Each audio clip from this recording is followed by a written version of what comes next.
Hello, guys. Welcome to BA Friday here on the Blue Abroad YouTube channel. It's Friday, the 4th of October, 2024. We have just gotten through another week. Today was actually a day of genuine news, an actual free agency movement. We welcomed a new player to the club. So we're going to go through that. We're going to go through some of the season reviews, hang out for about an hour or so, and knock off Friday the right way and get ready for the weekend and chat amongst ourselves and just hang out a bit. So who's here? Hello to all of you. Chills, you're always here and you're always first. Hello, mate. Richard, Slobbo, Friday Cock-Ops, Slobbo. Big move coming up for you, Slobbo. I don't know what's next for you. I don't know what move you're making next, but I'm looking forward to seeing what it's going to be. Hello, Maya. Lou is here. Luca is here. Eleanor, looking forward to seeing you. Yes, Sunday night, BNF. That's also what we're going to do in this show. We are going to preview the BNF and have a guess at our top 5. But yeah, I'm looking forward to being there as well. Sort of. I'm looking forward to seeing everyone. Actually, you know what? I'm really looking forward to seeing what's said in the speeches as well. Albert, Justin, hello, mate. Stephen Dunlop, Paul Hill, Peter V, Free Haynes underwear for every member. Hello, Kate. Jay. What the fuck? I'm Corey. I got no power, so this will come in clutch. Thank you, Big Tez. Where are you, mate? What do you mean you've got no power? You're stranded? Susan, Aiden, Bridget, not missing a life. Perth time was always wrong. Good evening. Bev Tone, Paul. Slubbo, am I getting on it this weekend? No, but I am going to watch the weekend tomorrow night, Marvel Stadium. So that'll be exciting. And then Sunday, got the BNF. Maya, you're at home sick with RSV. So some BA entertainment is exactly what the doctor ordered. Maya, I got you covered. G'day, Steve. Fermi Fox, g'day. Hey, I got a question. I'll start with a question. I haven't asked you a question on the show in a while. What do you do in off season? Like, what's your, when I say off season, and, you know, more specifically October, November, December, and pretty much January, like, what do you do? And what are you going to focus on this off season to bring into next year? Have you thought about that? And if you have, what's on your mind? Richard, did I see the rumor Gold Coast wants us to take Weller and Fiorini and 12 for 2 second rounds? No, I didn't see that. Where is that? I haven't seen anything like that. How are we feeling about the Nick trade? Yeah, free agency pickup. Feel good about it. I mean, he's a nice addition. Bit of experience down back in the change room. You know that we're not going to have to worry about him and his diligence and his preparation because he's a pro. But we'll touch on that soon. Hello, Debbie. October is the worst month of the year. Well, you know, I think December. Oh, not really, because they do come back to training. Yeah, October, November gets a little bit stale. Next month in particular, because it's draft time and very few people know what's going on when it comes to draft. I mean, very few of us know what's really going on when it comes to trade, but at least there are names that are being thrown up that we are familiar with. Justin, you just want to not be stressed or depressed. Fair enough. Slubber, not getting on it at the BNF. I'll have a couple of glasses of wine, but I won't get out of hand. Garden a heap. Watch me and Pommy a lot. Well, that's nice. Bridget, you're going to get into the cricket. See, you know, I have been getting slowly but surely into the cricket more and more every year. I'll be going to Boxing Day again. I think India's in town. So, you saw it on Reddit. Grain of salt. Oof. Okay. Yeah, those are dangerous platforms to be seeing rumors from. But we'll see.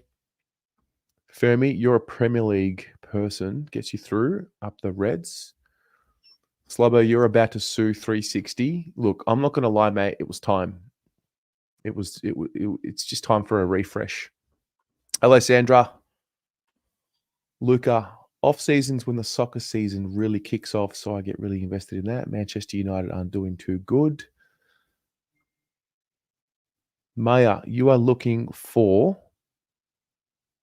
a new career pathway. What do you want to do? Be specific. That's exciting. What do you do now and what do you want to do?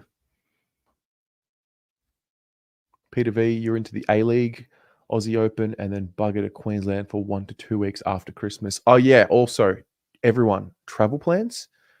If you have any, what are you doing? Where are you going? Stephen Dunlop, you'd like to have a break for a few months, watch a bit of the NBA, and just enjoy the summertime. Preseason seems to go faster and faster each year. Yeah, I do think that they have dragged out footy a little bit longer. I think the draft is later than what it used to be, and then obviously season starts earlier than what it used to. Richard, another cricket man. Damien, going to the AFLW tomorrow night. Yeah, yes, that is the 1,000th senior match being played at Icon Park.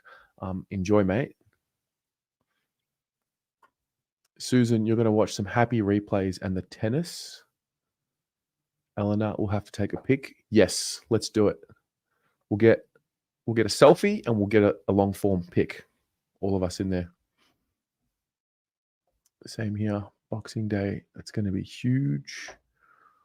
Debbie's been watching a few good crime movies. Yeah. Albert, you love the spring carnival, but when that dries up in late November, I'm at a loss. Sandra, you saw a rumor that Fagan was fired and Voss is now coach of Breezy. Cool legends. Good call about Steve. He's a positive. He's a good vibe, a good energy. I love the tennis. I'm going to miss the tennis next year, unfortunately. But I love tennis. I like playing. I like to play once a week if the weather allows. So I'm a big fan. Started getting into it more this year than ever before, and especially playing. But yeah. Maya, you recently finished working for a non-for-profit, but you're looking for doing some sort of work in the legal system. Interesting. Well, good luck. Bridget, you got your third bubba, new Blues members by the end of the year. Don't know why cricket came to mind first. Luca, you're off to the Mornington Peninsula. You got to get down every year. Vibes on the beach are amazing. I love that. Jay, you just watched a great new movie called Wolves. Haven't heard that before. Hello, Unbranded. Luca, the proposed Harry Mackay trade with Brisbane would be a win. That was interesting that they tweeted it and then deleted it. They were getting some strong feedback. You got to be very careful to put such trade scenarios out into the internet, especially when it comes to Carlton, because we'll just go at throats. Am I planning my big holiday retreat again? Not so much a holiday, but I'm definitely going back to Thailand, do the training camp. I'm going to do it. I'm going to do the proper camp this time around. So this year I did 21 days. Next year, I leave on the 31st of December and arrive on that night. And day one is January 1. 45 days I'm going to be doing it for. So I'll get back on like the 18th of February and be ready. Training, yoga every day, clean eating, hiking, sun. Yeah, I'll be ready. I'll be ready to go for another long year. Stephen, you're going to get into golf as well? Interesting. Do I have a single or double-handed backhand? Great question. I have a single-handed backhand. I am still working on it. It's actually terrible. I've got a long way to go to get it consistent. I'm mostly just backhand slicing at the moment. I've got a strong serve when it goes in. I can compete. I'm not very good, but I'm coordinated. So we get there. Hello, Global. Sandra, you're going to start your rock engraving business. Cool.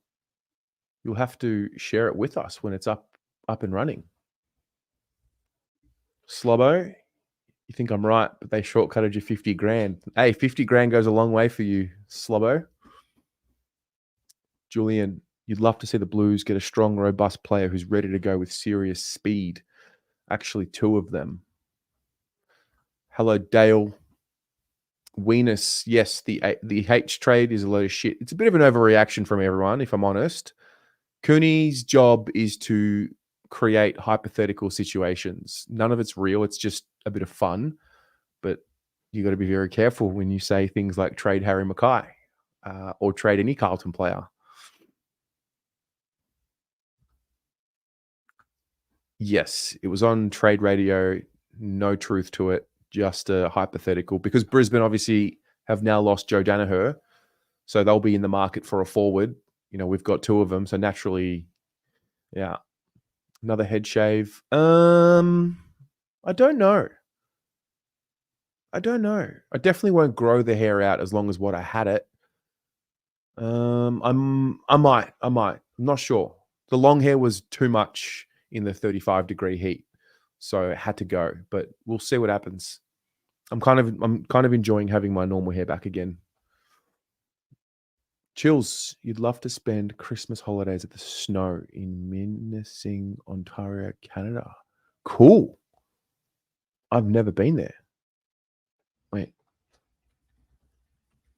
Minising, Ontario. Oh, yeah? Wait, let me share my screen. You mean like the wetlands? You mean like here?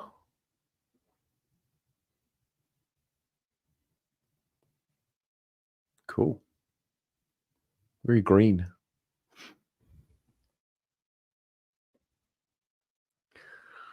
Sandra, you'll be even more terrific than you are now. I'll be ready. Do I have a 6-pack? Mate, absolutely not. I love my food way too much. Way too much. I'm a Greek boy, grown up on good food, never say no to a good meal. Love a drink, love a good meal. So no 6-pack for me. Albert, you just returned from Thailand. Look forward. Yeah, I don't know if I'm going to do daily updates. Actually, I'm not. I'll do normal videos for the channel and Carlton updates and news that pops through. But I won't do a daily vlog of the experience because it's like 45 days. It's a long time. Is it a soft tissue camp? You know what's interesting? I did a calf last this year when I went, so I've got to be careful. Did I agree with the Jack Martin situation? Yeah, I thought he had to go. And I'm hoping he comes out on trade radio maybe as an interview with him and starts talking, you know, without the restriction of being employed by the Carlton Football Club, and starts talking about what happened with his management of his injury, and you know, how honest is he going to be willing to be about how much blame was his fault and, you know, management, because I just want to get to the bottom of it. I mean, the injuries have been there for years. This is not a new phenomenon. Double-digit injuries every year. You heard a rumor that Geelong has no salary cap. Yeah, but you know what they do have? They have land. They have farms. They have cotton on.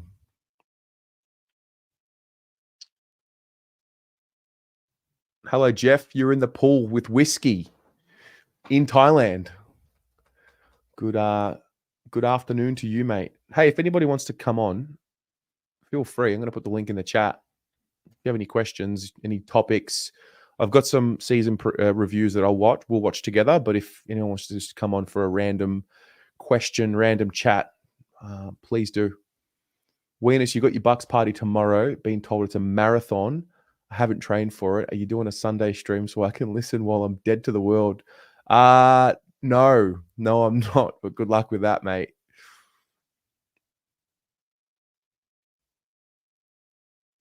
Yeah, Bridget, this is the thing. And I'll be honest, I was going to do a video on the Harry fake trade. Then, you know, I just remembered he spoke about it. And anytime a player's name gets thrown up in the air, 24 to 48 hours, his friends and family are messaging him saying, hey, is this happening? His manager's probably calling him saying, hey, this isn't going to happen. Yeah, it's just tough. Heard a really interesting interview with Corns today with AFL from that's Cindy. I can't remember her name, but she was really enthusiastic. Yes, her name is Cindy. I used to do a show with her last year. She's a great, great ambassador for the game. Speaking of Jeff is here. How are you, mate? How are you, mate? How are you, gang? All good?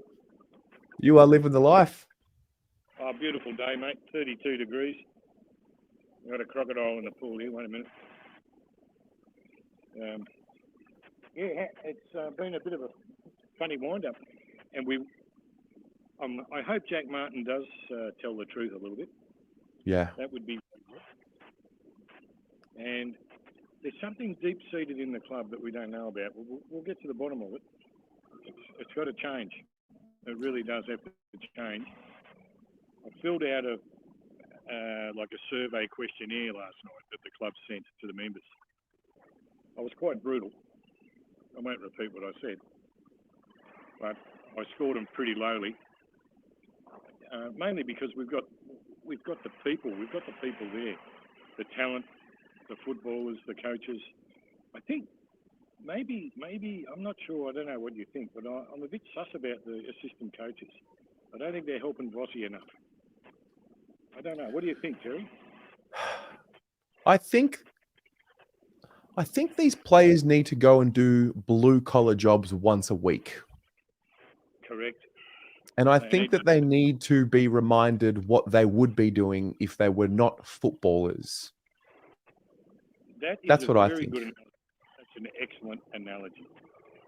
I mean, we all grew up, with the school of hard knocks. We didn't get the opportunities to go higher in our football because of commitments, work commitments, families, and all that sort of stuff when you're young, But these guys have got it on a platter. The system, the pathways are there. If you've got good parents and a good family, both my boys played state rugby union and baseball, so they were fairly into it. But they were both good Aussie rules players. But it was just a bit of a political scene there for a while. So in the eastern suburbs, out in the Yarra Valley and Mooroolbark and Croydon. Well, actually, coach of Hawthorn, what's his name? Sammy Mitchell. Sam Mitchell? My son played with Sam Mitchell. I remember Sam Mitchell when he was 9 years old at the primary school. And he was a good little player then, but he wasn't fantastic, but he was a cheeky little bugger. But he did well. He went right through. So he just stuck at it. I think the staying power is the main thing with the kids. But like my kids burned out. There was too much with club sport, state sport, carnivals. They just burnt out. Burnt me out too. But I think next year will be interesting. We pick up Hayes there this morning. I'm very, very hopeful that he can give us a couple of years without injuries. And it'd be great for Lockie Cowan and Boydie and any of the backmen and help out Weeders too. And Nick Newman's not getting any younger. But it'd be great to see Jack Salvani back in the forward line as the third tall. It'd be really good. Yeah, it would be good. Yeah, do you think he just slots into that ruck forward role again? Absolutely, yes. Him and DeConey would work well, I reckon. And look, still need Pitt in it there, but O'Keefe's coming through. We've still got to keep developing people. You virtually need 4 ruckmen on the go because of the injuries these days. It's just incredible. Yeah. As I say, we've got to fix the club up. There's something wrong. I reckon we need a bit of a flush out in the assistant coaches and all the background stuff. We'll have a good look at it.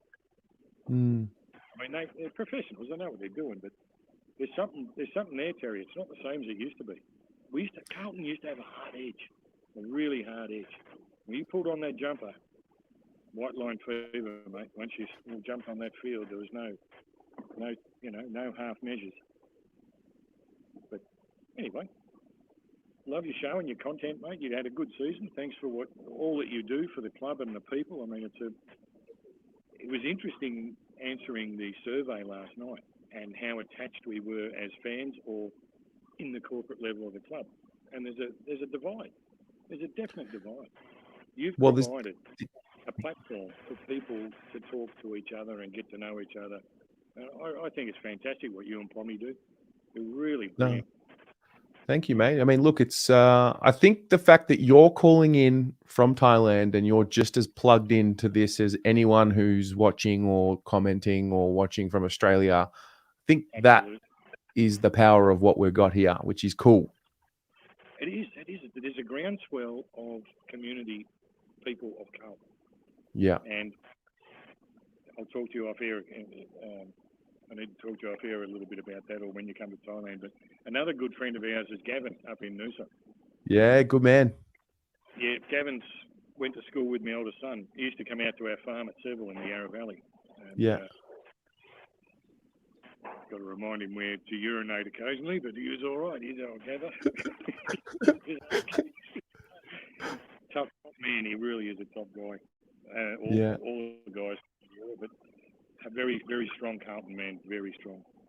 But look, it's community spirit, and we have to develop, and you keep it going in the off season, which is great. Yeah, for sure. I might take a bit of actually not really. The live streams won't be happening in January because I'll be in Thailand. I'm going to have about 5 days after the camp where I'm free. So anyway, we'll chat off air and we'll have to get a beer. I might have my boat up and running in Phuket by then. Oh, yeah? Yeah. I got a 100-foot schooner I'm getting sorted out. Jeez. Wow. A bit of a sailing, ocean racing man from way back. But I built a boat here in Con Ken, actually. Wait, so what exactly do you do there? Like, when did you move there and what do you do there? 13 years ago, I sold out of my businesses and retired here and did a little bit of import-export, supplying packaging to pet food packaging for Aldi and all that sort of stuff. Wow. COVID wiped all that out. So now I built the marina, so we make food, and Friday night's always a big night. I've just been getting ready. I'll go down there later on and just cruise around, basically. Play a lot of golf. There's 5 golf courses up here. Wow. Really good. And it's like when you move to Thailand, as you know, Terry, you move out of the matrix and then you understand what real freedom is. Island life, mate. It's the way to go. Get out of the Western world. But yeah, we'll catch up. If you've got 5 days, we'll communicate, and we'll get something happening, right? We'll look after you. Don't worry. And you can do a few lives. Probably do a live from the marina. Well, if the internet's good enough, then I'd love to. The internet is off the dial here in Australia. Like some of your live feeds and Pommy, it struggles to keep up coming out of Australia. Whether the bandwidth is not enough bandwidth, I don't know. But our internet here is cheap, and it's like nearly 400 megabytes, and even uploads 270, 300. It's mate, don't worry about Thailand. They're fibre optic to house. Yeah, wow. Everywhere's fibre optic. It's so fast. Not a problem. Australia's a third world compared to this place. Trust me. Yeah. You can get anything here, mate. You can get anything, build anything, do anything. There's no restrictions like you get at home. It's a different world. It's not a third world country, mate. Southeast Asia, Vietnam. You must go to Vietnam. Go to Da Nang and Bana Hills. Have a look around there. It's off the dynamic. The dynamics of Vietnam is huge. But everything's going to be reset shortly, so ready for it. I hope we have a good trade period, Terry, and thank you for bringing all the details to us. It's my go-to. I'm in Thailand. I don't watch free-to-air television in Australia. It's garbage. Yeah. It's crap. They just talk bullshit, right? It's all a big game. So alternative media with what you're doing is top-notch, brilliant, fantastic. No, mate, we're glad to bring it to you and glad you enjoy it. Yeah, do. And let's hope we pick up some good young fellas and good free trades or whatever we can do. It'd be nice to get Houston. Be real good, but it's a long shot. We'll see what happens. Thanks, Jeff. We still need. Take it easy. Thank you, Yeah. Broom. And he's a good man.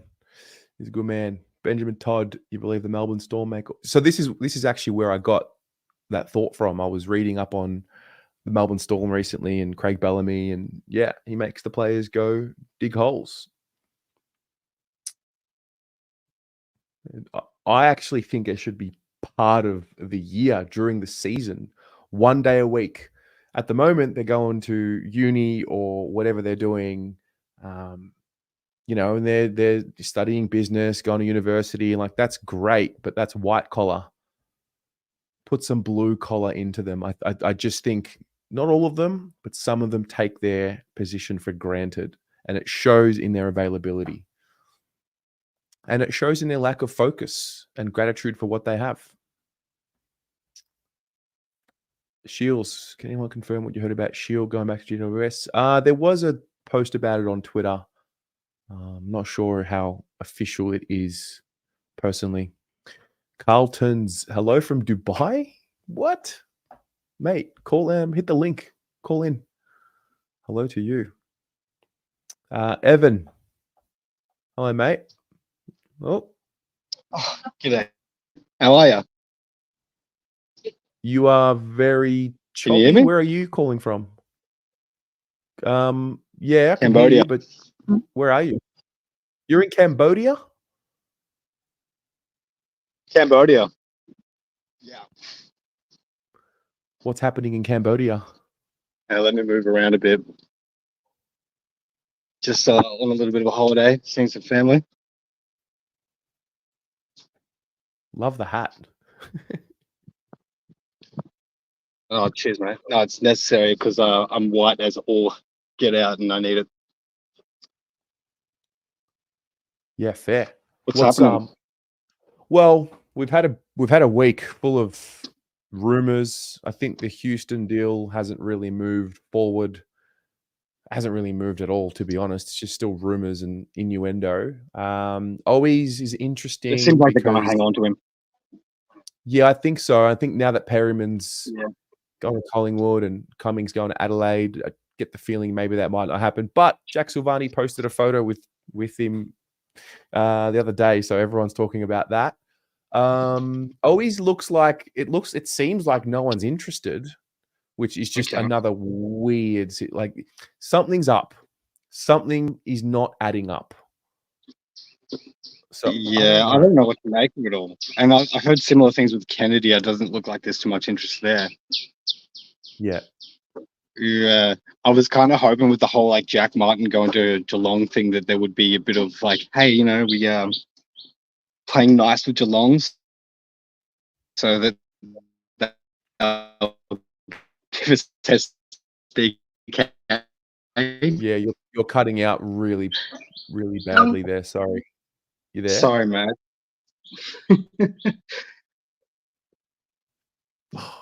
I'll move inside and see if that's any better. A little bit better. Yeah, that is a little bit better. So what were you saying? You were saying that because we're dealing in good faith? Well, like I know that's not a strong rumor, but the whole SDK thing, I mean, from all the Carlton people I've been chatting to, they're all in on SDK. And I agree. I think he would just be perfect. Yeah. Another key defender to help out. Come on.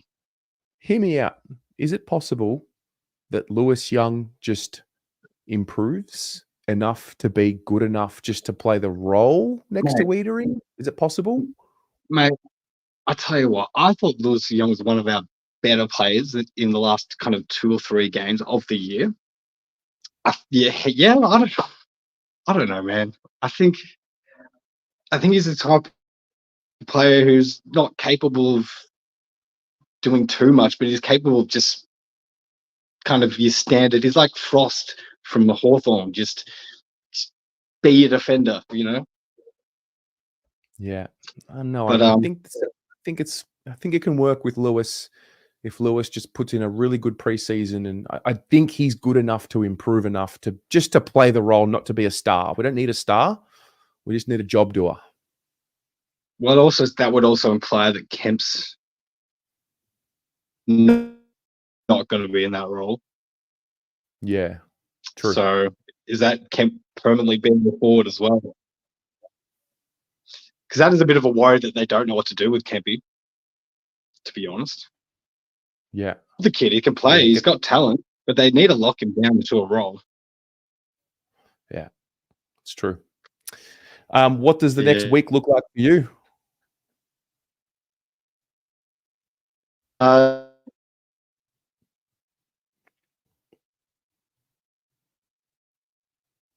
Yeah.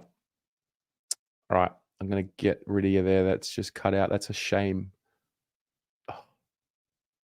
Only that was working well. It's pretty cool, though. Get someone calling in from Thailand, someone calling in from Vietnam. Sorry, Cambodia. That's really cool. Okay, let's watch. Hang on. What's going on with Jack Carroll? I don't know. There's thoughts and rumors getting floated that he might not be there, but haven't heard anything about him.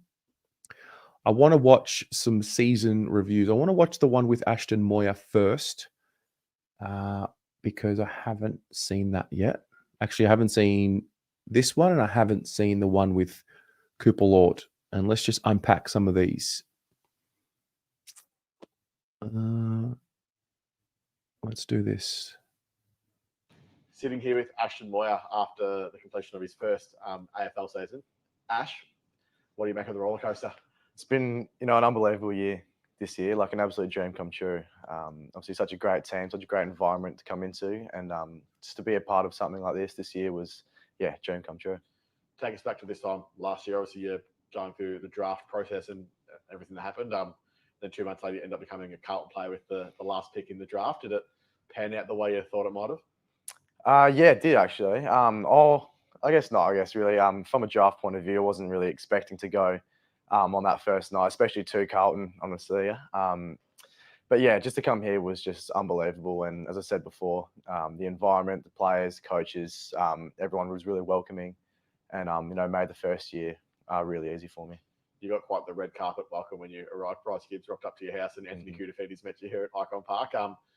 Did that very much continue when you got a full look at what the football club has to offer? Absolutely, yeah. I was really starstruck when I first obviously saw Bryce Gibbs, and I feel like that's really continued for the whole year. Obviously walking in, seeing Michael Voss chat to me, then seeing Paddy Cripps and seeing just everyone. I'm still starstruck at the moment, to be honest, but it was just really cool.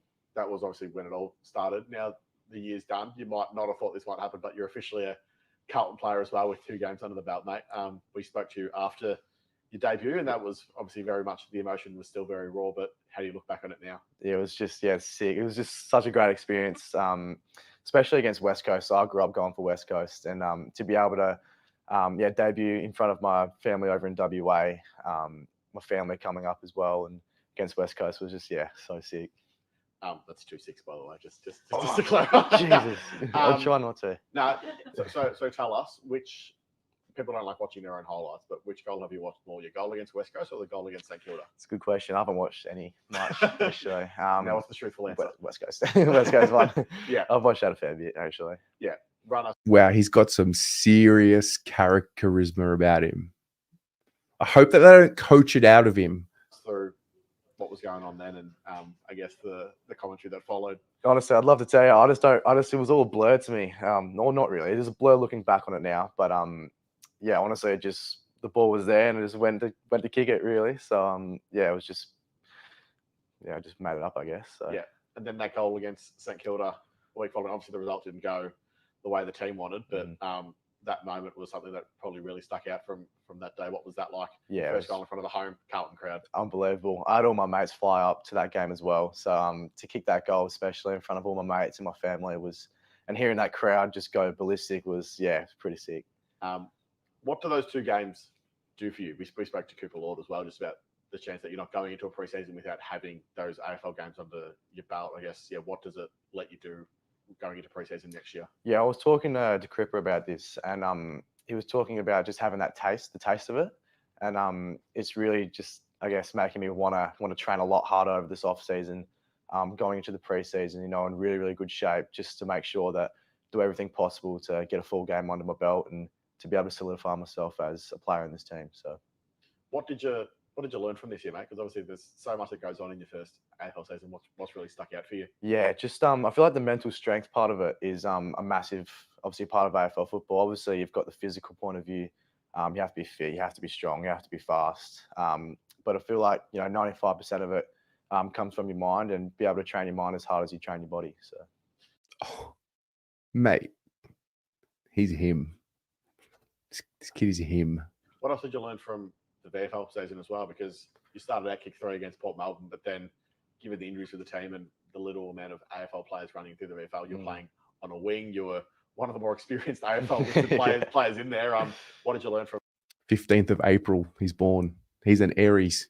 the season with the Carlton Reserves? it was really up and down year, but I feel like just staying resilient throughout that whole time as a team, being able to stay connected was a massive part of it, and the fact that we're able to bounce back from that little patch of losing, I guess, and I guess getting pumped really, to be able to come out and win a few games after just shows how resilient, you know, me personally and us as a team can really be, and how powerful our team can really be. I think it'll hold you in good stead that you not only played a fair bit up forward, but you also had a bit on the wing, a bit behind the ball as well. Tell us, I guess, the reasoning behind that and what it's going to do for you in the long run. Yeah, I guess it just really helps to understand the system, as well as just getting up around the ball. Shows, I guess, a bit more versatility, just in case if I do play more AFL, someone gets injured on the wing, they need someone else to replace, and I'm more than happy to come up there and fill in that role. And I guess it just helps everyone in the team as well. Someone you played a lot of footy with in the VFL was Rob Monahan, who you've got to know very well. Take us into your friendship. Yeah, we've gone pretty close. Me and Throb. So it's been really good living with him. Very, very professional. Probably the most professional bloke I know at the club, especially in regard to nutrition stuff, getting to training early, extra mobility, anything extra to make himself better. And it's something that I really look up to. So it's really good living. Love it. That's what I love to hear. Extras, like obsessive. Is there a trip to Ireland in the pipeline with the two of you? Or? Yeah, I'll definitely go. Not this off season, but next off season, planning on heading up to Ireland and seeing Duff and Throb. So, I guess outside of your friendship with Rob, I guess who have been the main ones to kind of take you under your wing and help with your development in your first season at the footy club? Yeah, well, the three that I really get along with well is Jesse, Corey, and Jack. Those boys. We play cards every week. We actually got a little cards group that we do every week, cards night. It's about 10 of us actually, which is pretty cool. So, but they're the three main ones outside of Rob and Duff that really go along with. And what about with your footy, mate? Obviously, in terms of your development from an on-field perspective, who do you really spend your time with here during the day to get the most out of yourself? Yeah, Finger is the main one that I go to. I've been doing craft every morning, do vision every week. He's the one that I really go to and look up to, and he's been unbelievable for me this year. He's had a massive impact. You mentioned the taste you got of the elite level. That also comes with big crowds as well. Your reaction when you kicked that goal against St Kilda probably said it all. What did you make of your first helping of Carlton supporters in your first season? It's just unbelievable. It's just there's so many people there. It's ridiculous. I haven't played in front of that many people before, but again, as I said before, it's just the taste of it now. I just want more. Really, I know it sounds a bit greedy, but just want so much more. I want to play at the MCG. Want to play in front of those big crowds, and just be pretty sick. One more sick just to get through. Let him say it. Who cares, mate? Don't pull him up on it. It's not funny. Obviously, you play those I hope they don't coach this out of him. This is him. Let him be him. last two games, and then a few senior players came back, and unfortunately, didn't play that first final. But I guess what does that do for the hunger levels going forward? And obviously, you're a first-year player that has that development still to come. But what does it do for you going forward? It just makes me want it so much more. I guess it's good for me now. I've got that hunger and that want to get to that level. And just finally, what's one word you'd use to sum up 2024? Sick. I kind of have to say it. I have to say it was sick. It was very sick. Good. 3 more. Good. Wow, he's very impressive. I'm not like hyping him up to be a star, whatever. He's going to be what he's going to be. He's got something. He's got a character. There's some depth to him. He's got wow. Wow, that's very impressive. It's very impressive. Because sometimes you can watch the young ones get interviewed and sort of um, they don't have the confidence to be themselves. They're so young. He's, whew, yeah, yeah.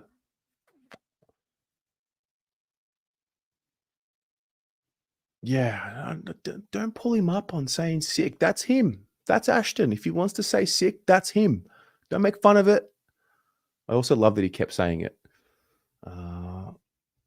Yeah, they can't coach it out of him. He's a strong Aries. 15th of April. He's I'm at the 18th. I get it. Yeah. Hey, you can't tell him what to do.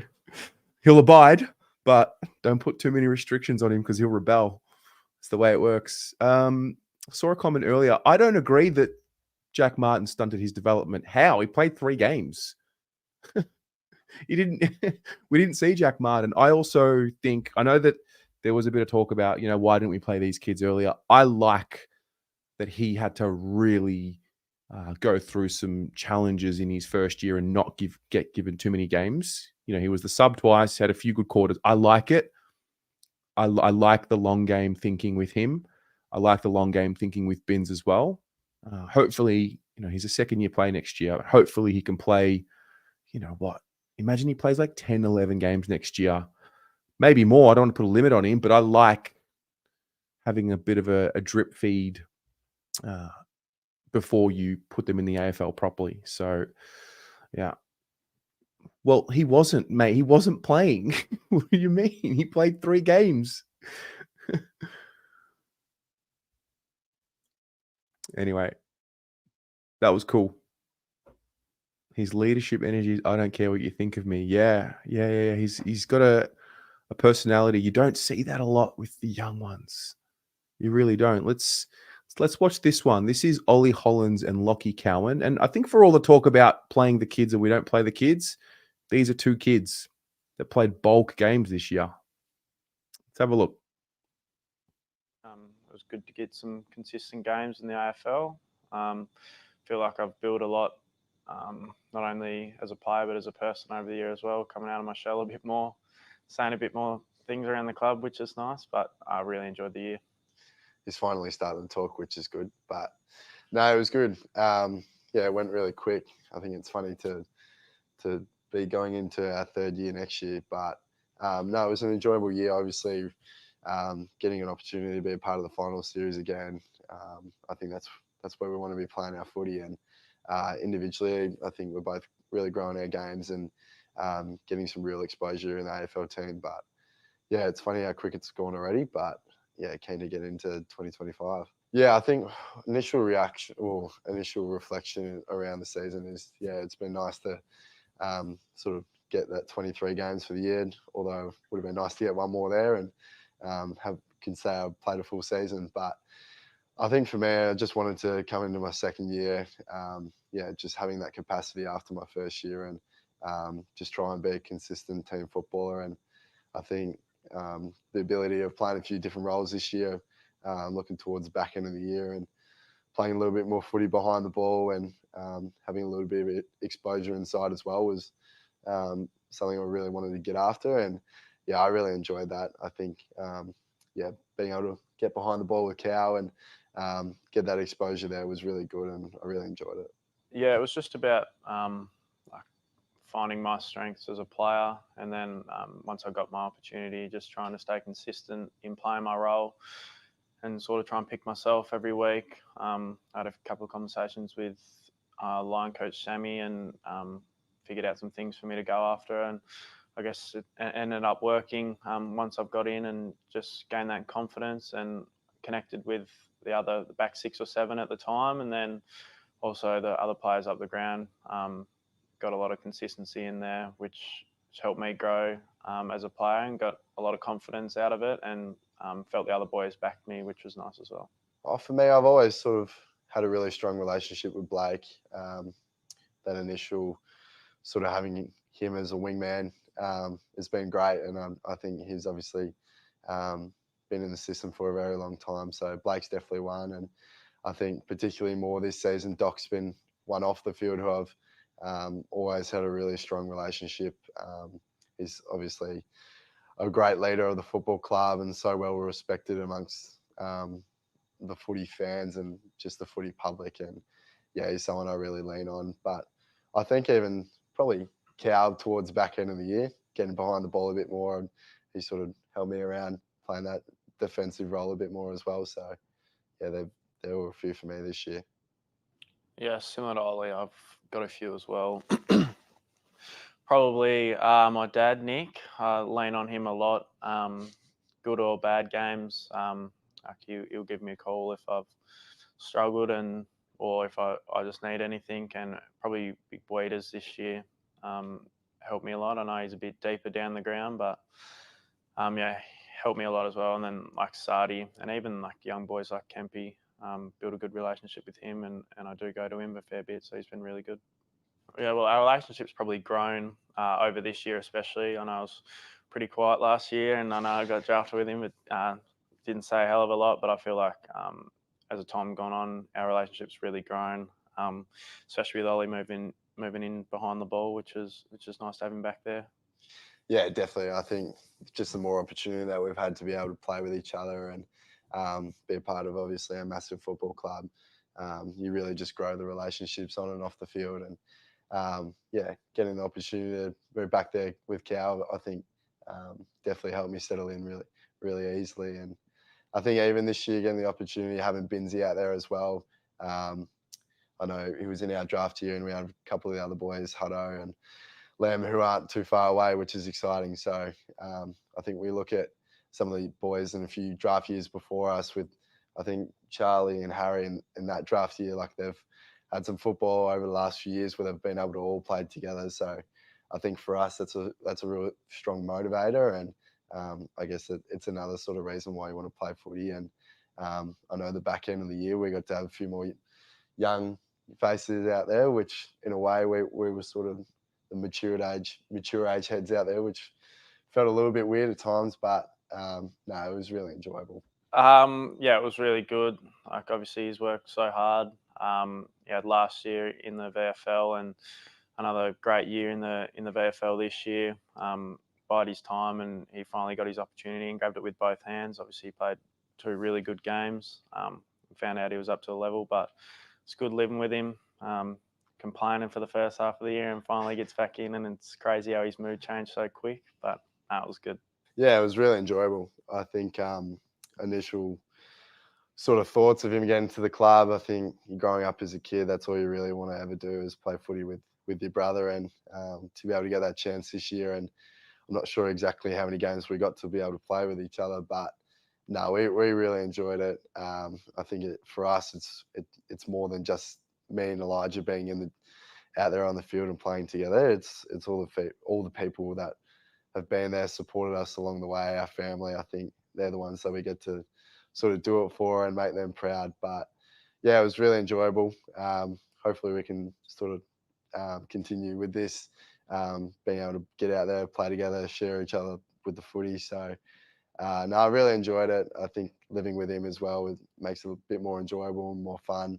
There's a bit of banter about it all, which is always good. But yeah, I really enjoyed having him at the club this year. I'm actually going to go to Bali tomorrow night with a few of the boys, which will be good. I think Binsey and... You need 10. I do, actually. Binsey, Cots, TDK, and then I think a few other boys are going. I think even Newey might get across, which is surprising he's getting let go, but no, it'll be good. Well, just about to go into my end of season stuff, so I'll figure a lot of it out then, but I want to just work on that speed and power, which I think is already a bit of a strength of my game, but I feel like I can take it to another level. So work hard on that during the off season and come back better. Yeah, I'm going to try and get some travel in. Yeah, with a bit more time on our hands now, I think I'm excited to try and get away, and I haven't adventured too far outside of Thailand and Bali. So yeah, potentially got Europe on the cards. So we'll wait and see. Maybe a Premier League game, get over to Tottenham, wait and see. But yeah, that's on the cards for me, a bit of travel and a bit of family time. Well, I've got my review coming up tomorrow, but my initial thoughts are, yeah, just want to get a bit more capacity in developing a few more different roles, like what I got to do at the back end of the year. yeah, just really excited to see what the coaches have for me. If that looks like having a full preseason at half back, or potentially back to a wing, or maybe a little bit more exposure inside mid. I think I just want to be able to just be a really consistent footballer and in that and being versatile. But I think my initial thoughts are I want to try and build a little bit more strength and power and add a little bit more of my dynamic game like what he's got. So try and get after that over the preseason. Oh, interesting. Different personalities. As much as I love Ashton and his charisma, I also love Lockie Cowan's no nonsense, no bullshit. I feel like he's more of a thinker. He doesn't talk and doesn't show what he's really thinking as much. But I love that about him. No nonsense. He played 17 games this year, Lockie Cowan. I don't think many of us thought he'd be a mainstay in the side before the season started, but he got himself to a point where they trusted him enough to make a shift with Zach Williams to the forward line, and they trusted him enough to keep him in there. He came in round, was it 5 or 6? He came in round 6 against the GWS Giants, the game at Marvel, and he stayed in to the side. He didn't play round 10. He missed round 10 after Gold Coast. And he missed round 21 after Port Adelaide. So he missed Collingwood. But he played 17 games, stayed on the side. Ollie played 23 games this year. 19 last year. So he's played 42 games already. Goodness. He's played almost as much as what Jack Martin has in 5 years in his first 2 years. What do you think? Yeah, what having watched those 2 sets of interviews, and we're going to watch Cooper Lord in a minute, what do you make of really all 3 of them? I mean, Ashton's a different character, completely different to Lockie. I feel like Ollie's got a quiet confidence and a humility to him. He speaks very well. I was interested seeing both of them had their arms crossed for a lot of that, whereas Ashton not once crossed his arms.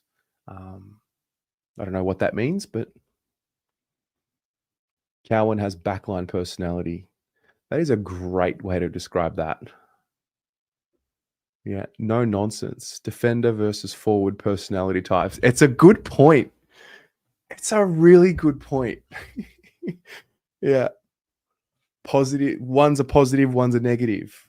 Because as a defender, you're trying to negate the offense.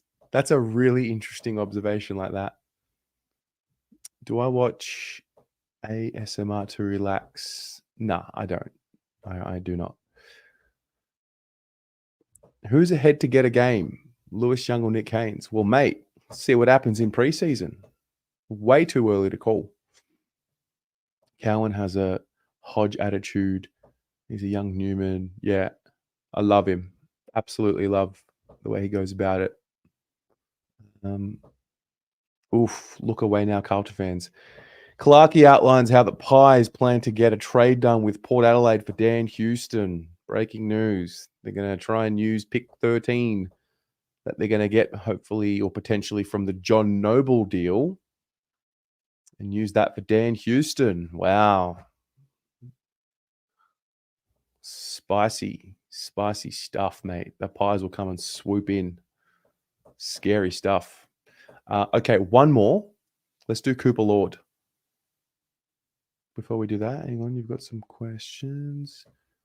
I would hope Lewis Young improves, mate. I would hope he improves to get himself in the side. That's what I hope. But nothing's a given. I think I'm going to be moving away from hope. Start living in what is or isn't happening. Otherwise, we're living in fucking fantasy with this club. Really.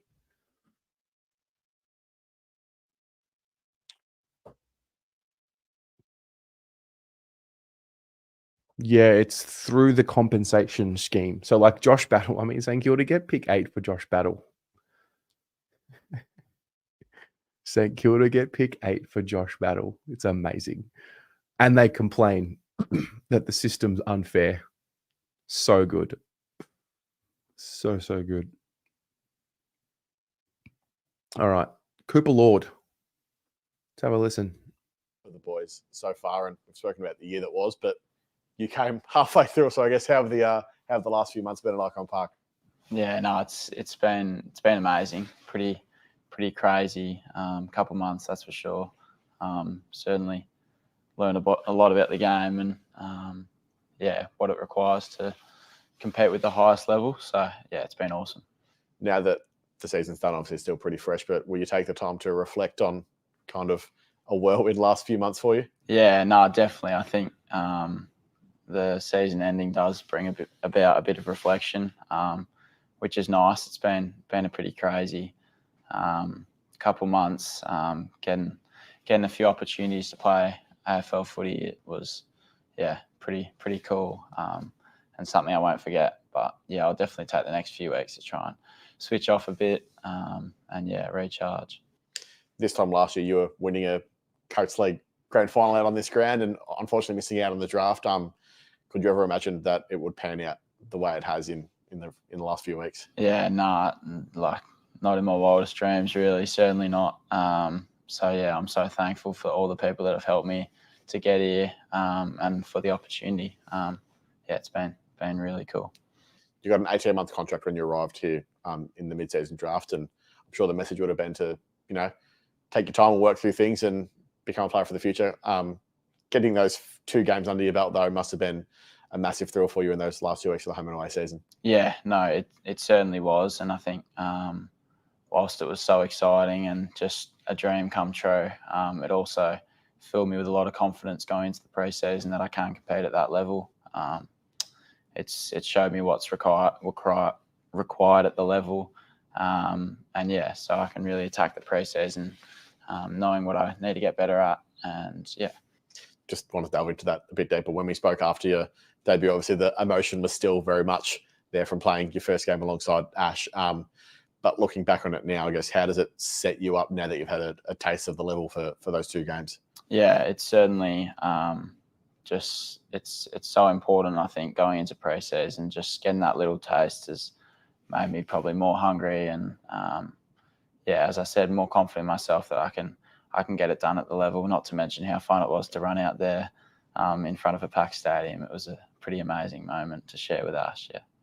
We spoke after that game against West Coast. The game against St Kilda obviously didn't pan out the way the team wanted with that last-minute goal, but getting the chance to run out in the jumper capacity crowd in a game that had some serious ramifications for the football club, how much did that teach you just from that game against the Saints? Yeah, no, it was ridiculous. Like, I would have learnt more about football and about the game in that short period than ever before. Like, just the pressure that you were feeling out there. And it was a really amazing learning experience for me to be a part of at the back end of a year when it meant a lot for the club. So I take great pride that I was able to go out there and have an impact. And I just look to improve on that going forward.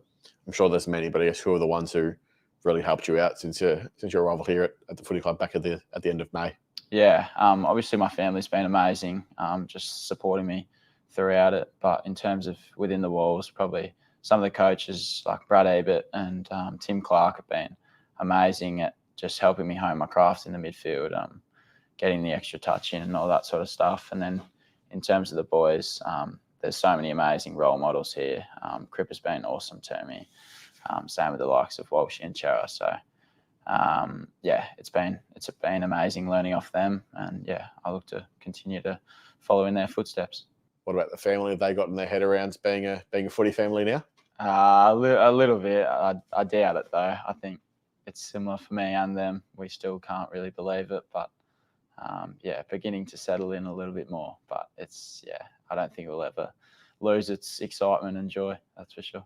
For those who aren't aware, I guess as a first-year player, I guess what does the end of an AFL season look like in terms of meetings and things like that? Because obviously it's the first time you're going through all of this. Yeah, it was new to me, that's for sure. Didn't really know what to expect, but yeah, we had a big team meeting yesterday just to wrap up the year, and today we had like our exit meetings to set up the pre-season and just hone in on what to attack through this off season. So today was full of meetings and that sort of stuff, but it's definitely provided me with some clarity and motivation to get after it in the pre-season. You're entering uncharted territory because you're going to go into your second year next year, but going to have your first pre-season. Yeah, that's it. Well, what are you expecting? What are you looking forward to? Yeah, no, I'm expecting it to be pretty difficult, but I do enjoy that side of the game. I love to work hard, so I think it's going to be awesome, and I think building connections. These kids, man. Hey, notice that he and Ashton don't cross their arms and their posture is perfect. During that will be so good and hold us in good stead for the season. So, yeah, I'm so excited to attack it and get going.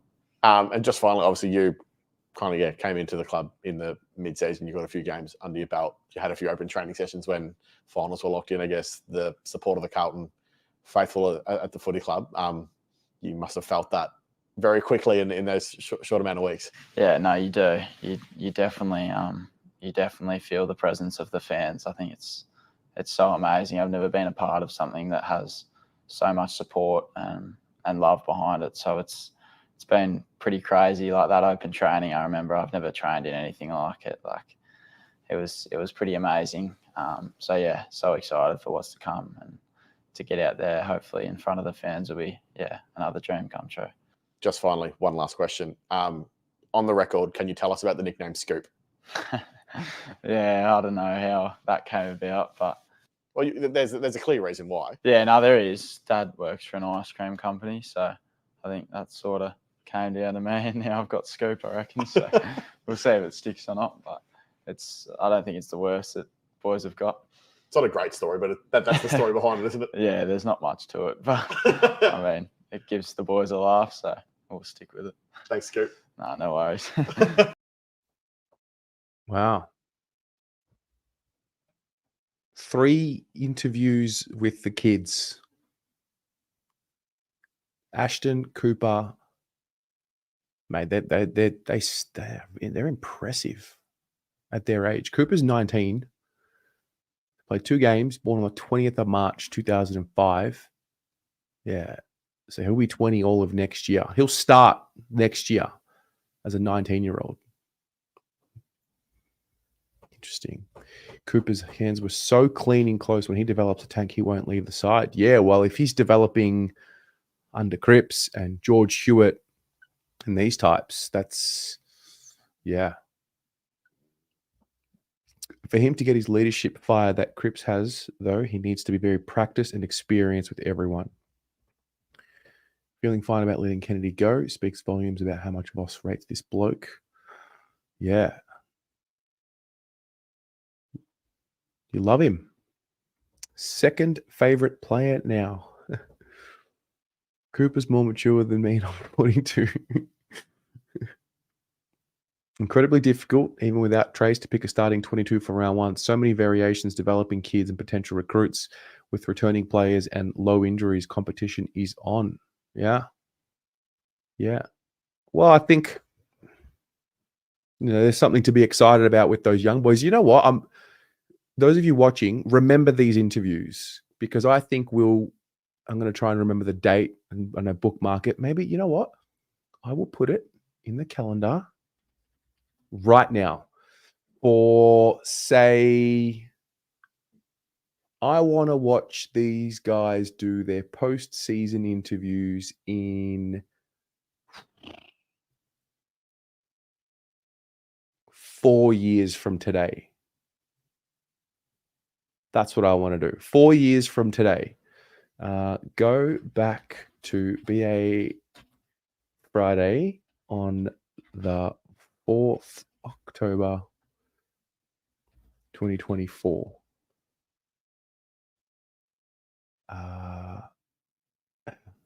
Yeah, I'm going to do this 4 years in advance.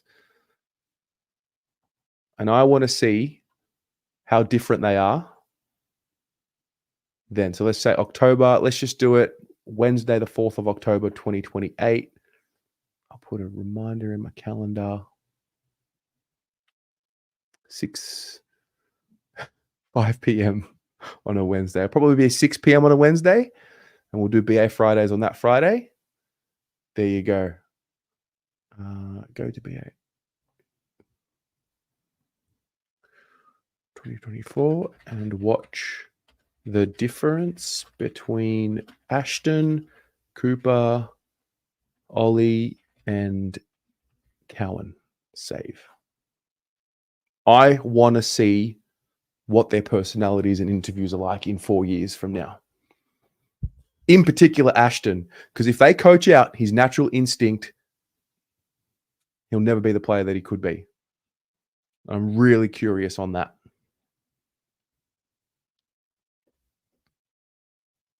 Could see all 4 of them featuring regularly. Yeah. I mean, it's a tough gig. Must have 1 flag by then. Well, I don't know. Are you allowed to expect flags these days? Yeah. Okay, you might be in a wheelchair. I don't even know if I'll be alive. If I'm not alive, I need someone to do the show in 2028 on the 6th of October. Friday the 6th of October. I'll be a premiership player by then. Hopefully. With Binns, Hollands, Cottrell, Walsh, and Akers, do we really need the Campo twins? I'm staggered. Everyone else sees this as a done deal. Well, I don't think Ollie's going to be a winger forever. I think as Ollie develops, he'll either go behind the ball or become a bit more of an inside player. Cottrell, I don't see him as a winger full-time either. I think he's got that half-forward role. And there's no guarantee that both the Camporelli twins will, play 10, 15 years in the league. You just never know. But it's a reasonable question. 4 flags by 2028. You know what? Okay.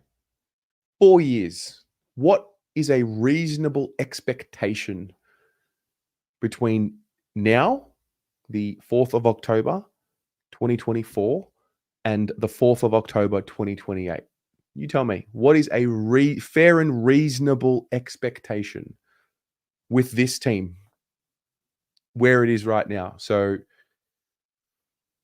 let me just take a look.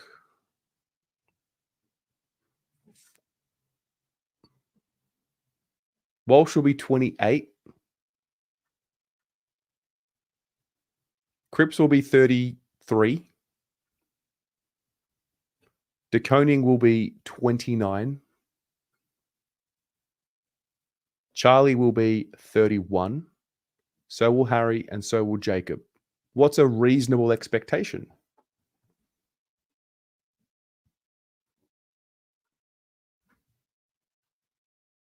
Wow, we're going to watch these guys come and go through a whole career. It's when you know you're aging, when you watch an entire career from start to finish. 4 flags, 1 flag at least, 3, 2. Finals every year, at least 1 flag. Finals every year. Yeah. Yearly top 4 finish at a minimum. Stop losing to the Pies by under a goal. 1 to 2 flags. At the very least, 1 grand final appearance. 2 grand final appearances. No stupid Timu ads and a premiership. 1 and 3 prelims. Cripps 3 kids. Blues 1 flag. Crippers 6 Brellos and 4 flags. Still waiting for Murph, Gibbs, and Cruiser to win 1. Yeah. You know what I'd like to see? How about we average 10 players play every game? On average, I think that'll make the world a difference. 4 Pete. Jeffrey, thanks, mate. That actually gets you thinking. Wiedering, Harry, Charlie, like these guys are in the second half of their careers. Like they've been around, what is it? 9 seasons? Wiedering, Mackay, and Charlie Curnow have been in the system for 9 seasons. Like you could make a case that they're in the final third or the final quarter of their careers. Probably the final third. I do think as the sport continues, I do think that careers will generally last longer, given the advances in medicine and sports science and the like. But that's why it's so important. Like, take your opportunity. Like, what are you waiting for? Were you waiting till you're 30? Like, and most of the time, that's what happens. I mean, the Brisbane Lions have been there. They've been in the top 4 of the last 5 years. They finished 5th this year. They won the flag. So you've got to give yourself the best chance over and over and over again. And even if you give yourself the best chance over and over and over again, you're still not guaranteed to win a flag. Look at Sydney. 4 grand finals in 10 years. Have lost all of them. So even when your focus is so dialed in and you're good enough to make a granny, you're still not guaranteed a flag. That's how hard it is.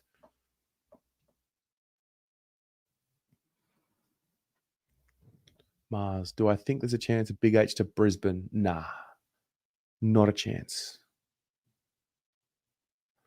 Gab, this is the first group you've seen come through the draft. When they start retiring, it'll be weird. It is weird. I remember my memory truly kicking in 2006, 2005, 2006. We drafted Mark Murphy, Gibbs, Cruiser. So, you know, what you see now with Wiedering, Mackay, Curnow, and Sam Walsh, that was my Judd Murphy, well, not Judd, but Murphy, Gibbs, Cruiser. And I just thought 3 number 1 picks, we're good. We're going to be, contending for the next 10, 12, 13, 14 years, hopefully. And we'll have, at least a couple of prelims or at least a couple of grannies or at least, maybe 1 flag, maybe 3. We've got 3 number 1 picks and we got Judd. And I thought for sure, I mean, we've the biggest kick in the teeth is when you realize that what you think should happen because you've got all these talented players doesn't. And that's my fear with this group. Honestly, biggest fear, because I saw it happen. And the craziest part about that crop before this one was that the peak of it was an elimination final against the Bombers. And the best that they ever looked was round 3, the first 3 rounds of 2012.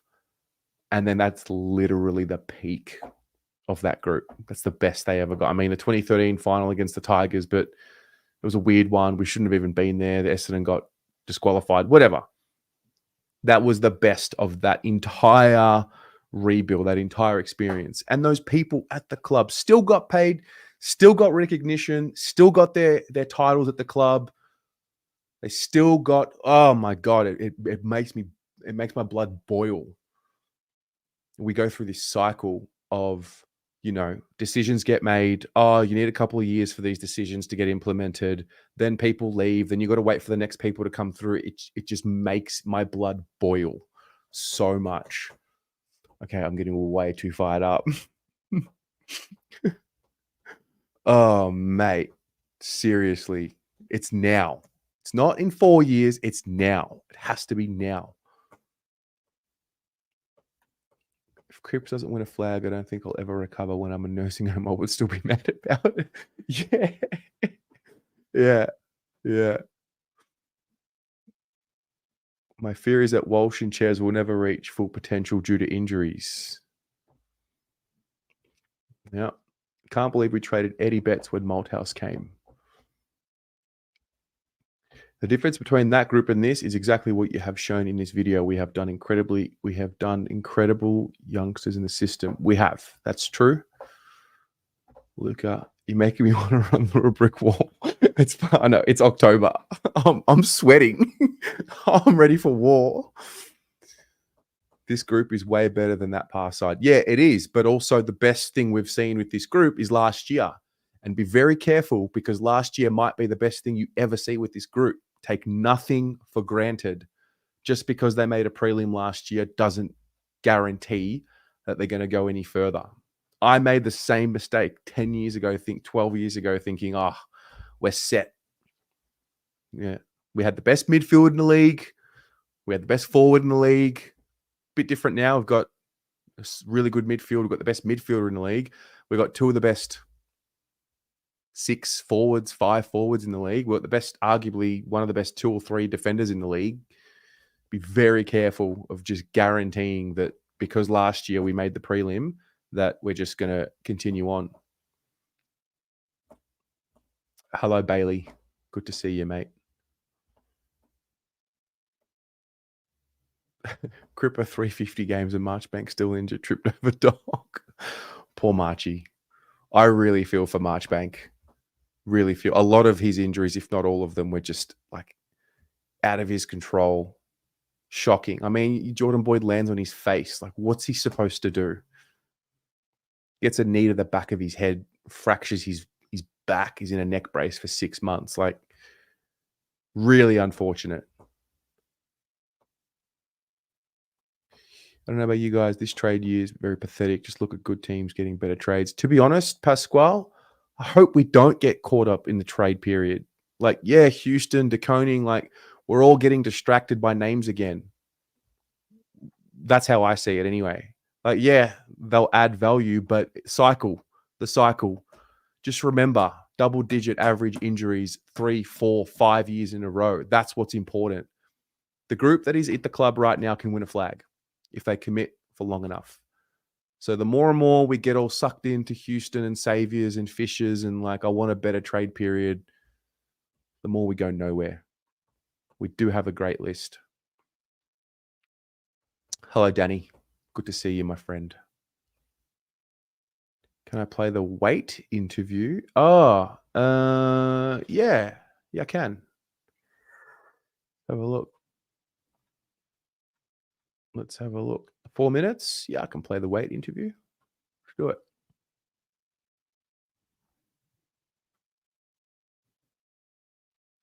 It's an amazing place. It's always got a really nice feel about it, and it's just, it was one of those things when I left, I was sad to leave the club because of the history that I've had personally with it, and obviously wasn't sure what was going to go on, but to be able to come back once I've retired and bring my kids down, and the club's so welcoming. So it's a very special place for me, and it's been a special place for the family.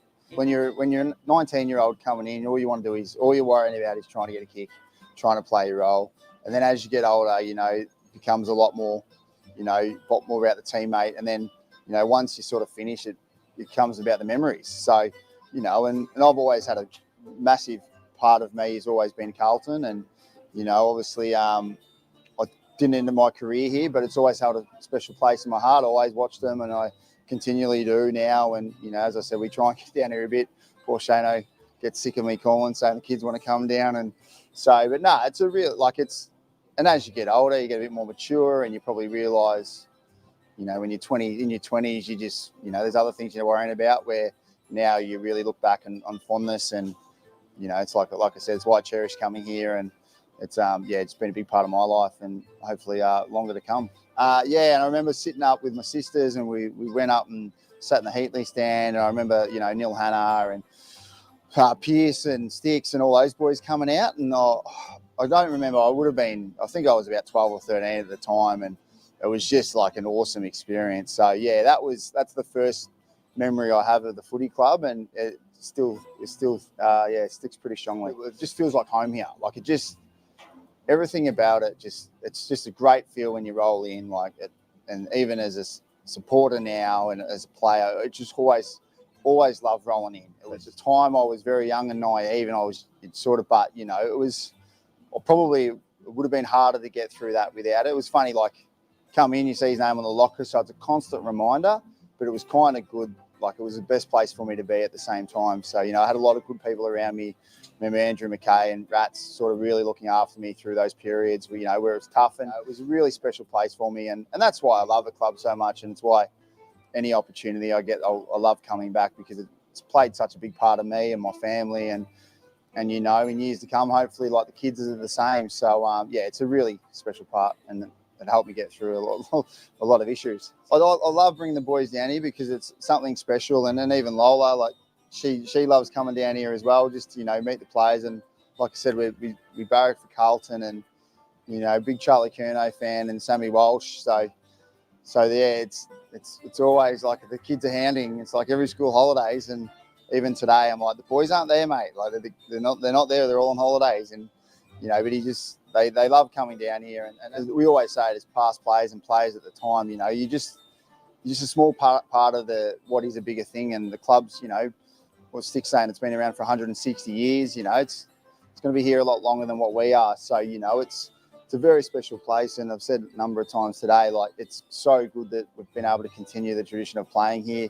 VFL and now the AFLW. So it's really good to have the girls here, and you know, it becomes one club. You know, got the 2 teams now, and it's really exciting for the footy club. You know, we can still utilise such a great part of Melbourne, and yeah, like I said, it's a special place to play at, and it's definitely miss it. And like I said, this club's been around for a long time, and it'll be hopefully around a lot longer than what we are, and that's why, like, you know, you cherish the times that you are here, because you know, you're just a small part of it, but it's a small part that I'm glad that I've been involved in, and you know, hopefully helped a little bit along the way. But yeah, it's such a special place, and you know, it means a lot to myself and the family, and a lot of other people as well.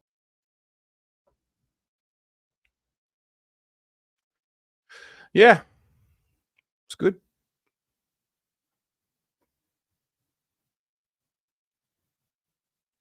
See ya, Brody. Yeah. Interesting. He was Jared Waite. He was, you know, he reminded me of kind of like Jack Martin in a way, except we saw more of Jared Waite than what we did Jack Martin. Just soft tissue. He'd come in, he'd dominate, and you're like, oh my God, we've got Jared Waite. This guy can be all Australian. And then he would just break down year after year. And the most frustrating part was when he left and he went to North and then played a lot of games, played finals. But loved Waite. The story is he actually spoke about it at length. You know what? I reckon he did this interview with Rocco on the Jumper Punch. Jumper Punch. Jared Waite. I reckon he did it. Yeah, he did 2 years ago. Yeah. Oh, it's 50 minutes. Fuck. I want to find it.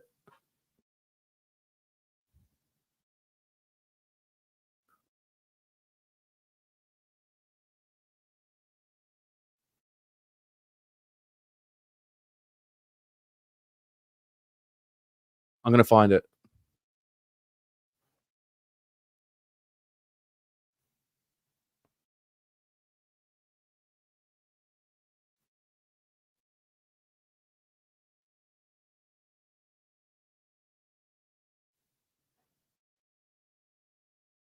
Hang on, I'm going to find it.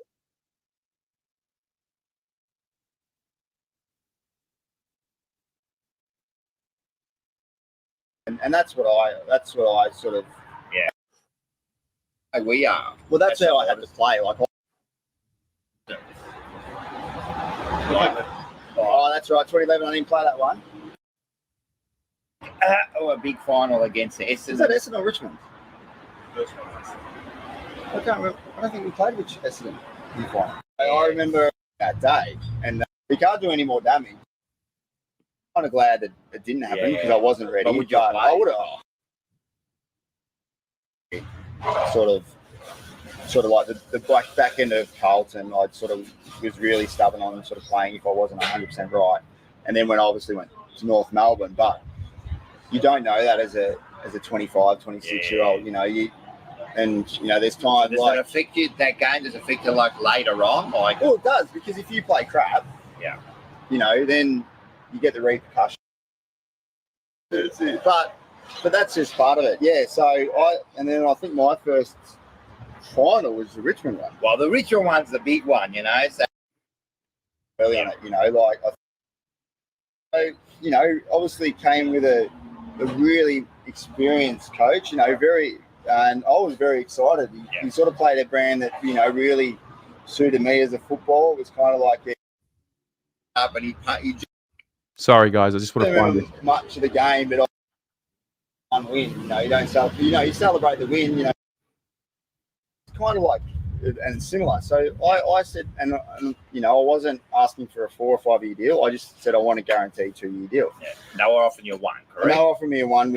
Let me go back. Here we go. The older players. Yeah. Get out all your older players, and you bring in a new crop, which is, you know, like I said to you before, like for me, when I got to Dennis, it was brilliant. But talk to a couple of the older boys, they probably think the complete, you know, they go opposite. They go, you know what I mean? And so it's kind of like and similar. So I said, and you know, I wasn't asking for a 4 or 5 year deal. I just said I want a guaranteed 2 year deal. Yeah. They were offering you one, correct? And they were offering me a one with a clause of like if you play 15 games in the second year. And I was like, well, personally, I was like, I don't think he's going to be there in that second year. Yeah. And I didn't want a new coach coming in going, see ya. Yeah, like, that's right. Because I wasn't in what felt for me was I wasn't in their future. You know what I mean? So, and I was like, well, I've still got a lot to give. I had a lot of injuries. You know, I was working really hard on my body and, you know, trying to get myself right. And, you know, like, it's just one of those things. And I said to him, and, you know, I said, if you give me a 2 year deal, I'll stay. Like, and I wasn't, you know, I wasn't asking for much money. I was asking the baseline, like base payment, and then just the security of the 2 years. Yeah, just the 2 years.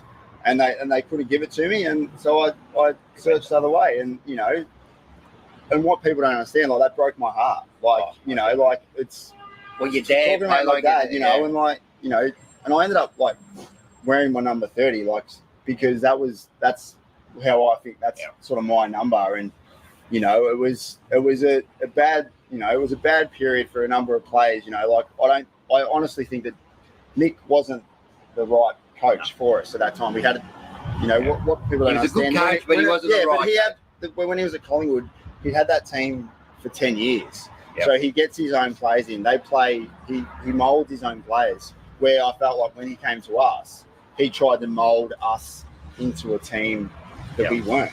Yeah. You know, like, did we have a Travis Cloak that, you know, that could kick at 70 meters? Well, we actually did leave that. but you know what I mean? Like, we didn't have that team. We had a fast, nimble team. We had Judd, we had Murph, we had Gibbsy, you know, we had Cruiser, like, and then we had like Jeffy. Like, that's, you know, that was, and that's what I felt was really good about Rats. He played to our strengths. Where I think when Mick came in, he tried to change the way people He tried to play at Collingwood. Interesting. I'm going to link this video for you guys if you want to watch it later. Yeah, it's a good interview. Interesting. So they offered him. He wanted 2. They offered him 1. I'm not as outraged by that, to be honest, because he had many years to get that body going. Many years. So whatever. This is the fear, that we watch these interviews in 15 years' time, and instead of it being Jared Waite, it's Charlie Curnow talking about how what could have been, should have been, would have been, and we traded him out late, get value out. Like, that is the concern. I don't want to be watching interviews with the guys playing now when they're retired about, you know, talking in that kind of light about a team that didn't achieve. So anyway, he won a lot of games off his own boot. Well, he also missed a lot of football. Anyway, I think I'm going to leave it there, guys. I think I'll leave it there. If you enjoy Fridays, maybe we can keep Fridays going. I don't mind a bit of a Friday knockoff, 5 p.m. Stay tuned. Trade week actually starts on Monday. So all the updates will be here on the channel. Monday night, we'll do the Blue Abroad show. I'll also do a little wrap up of the BNF, which is happening on Sunday. So excited for that, I think. And yeah, thanks for tuning in. Have a great weekend, everyone. And go Blues.